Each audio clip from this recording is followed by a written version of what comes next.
Welcome to AP solution. आज हम आप लोगों को कक्षा 11 भौतिक विज्ञान के एनसीईआरटी के न्यूमेरिकल लाएंगे। पहले सवाल को ध्यानपूर्वक पढ़ेंगे, फिर उसके कॉन्सेप्ट को समझेंगे, उसके बाद सवाल लगाएंगे। ऊष्मा या ऊर्जा का मात्रक कैलोरी है और यह लगभग 4.2 जूल के बराबर है, जहाँ 1 जूल बराबर 1 kg metre square second inverse 2। मान लीजिए कि हम मात्रकों की कोई ऐसी प्रणाली उपयोग करते हैं जिससे द्रव्यमान का मात्रक अल्फा kg के बराबर है, लंबाई का मात्रक बीटा मीटर के बराबर है और समय का मात्रक गामा सेकेंड के बराबर है। यह प्रदर्शित कीजिए कि नए मात्रकों के पदों में कैलोरी का परिणाम 4.2 अल्फा इनवर्स बीटा की पावर -2 गामा स्क्वायर है। तो इस सवाल का कॉन्सेप्ट है एक यूनिट से दूसरी यूनिट में बदलना। जैसे यहाँ पर कैलोरी का परिणाम 4.2 इस मात्रक में बदलना है, यानी एक यूनिट से दूसरी यूनिट में बदलना है। तो इस सवाल का कॉन्सेप्ट है एक यूनिट से दूसरी यूनिट में बदलना।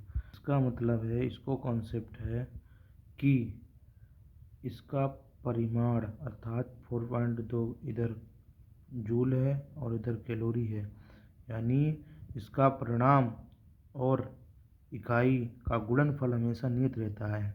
यानी सूत्र है N1U1 बराबर N2U2। तो देखते हैं इसमें गिवन क्या क्या है। यानी 1 जूल बराबर 1 kg metre square second minus का 2।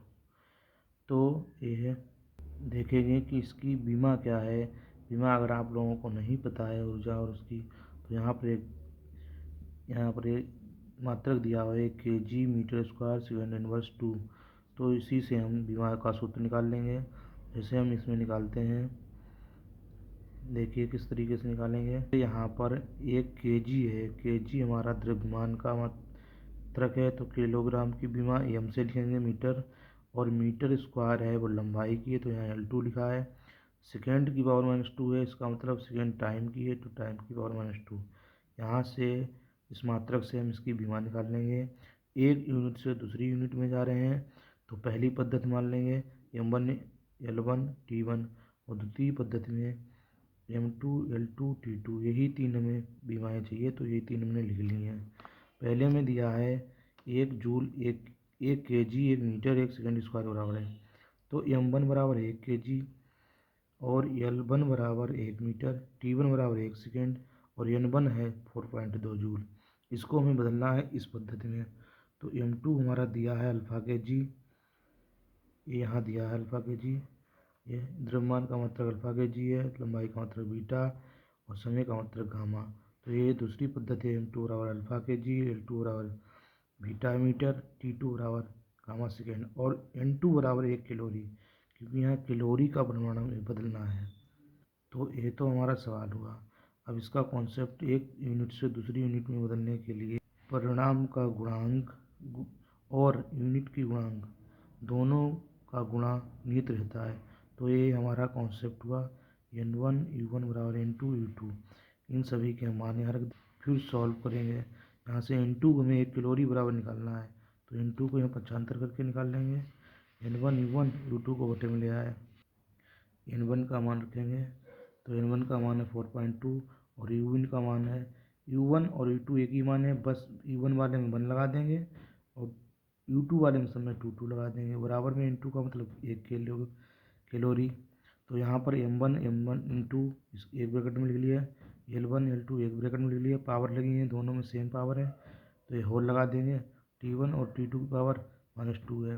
ठीक है, इतना हो गया। अब हम M1 L1 और T1 का मान यहाँ रखेंगे इसमें, तो M1 L1 ये सभी 1 है और ये M2 L2 T2 ये अल्फ़ा बीटा गामा है, यहाँ रख दिए बराबर में 1 कैलोरी। इसके बाद इसको हम सॉल्व करेंगे, तो अल्फ़ा की घात यहाँ 1 है, इसको ऊपर ले जाएंगे, अल्फ़ा इन्वर्स हो जाएगा, और बीटा की पावर -2 नीचे है तो ऊपर ले जाएंगे -2 हो जाएगी।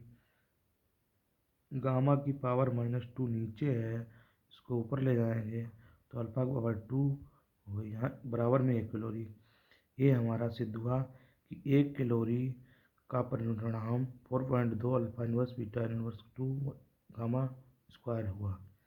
तो ये हम इस तरीके से इसको सॉल्व करेंगे। इसमें कॉन्सेप्ट ये हुआ कि परिणाम और यूनिट का गुणनफल नियत रहता है, ये इसका कॉन्सेप्ट है।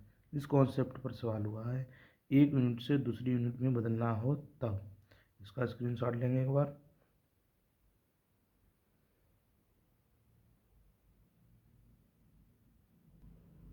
धन्यवाद।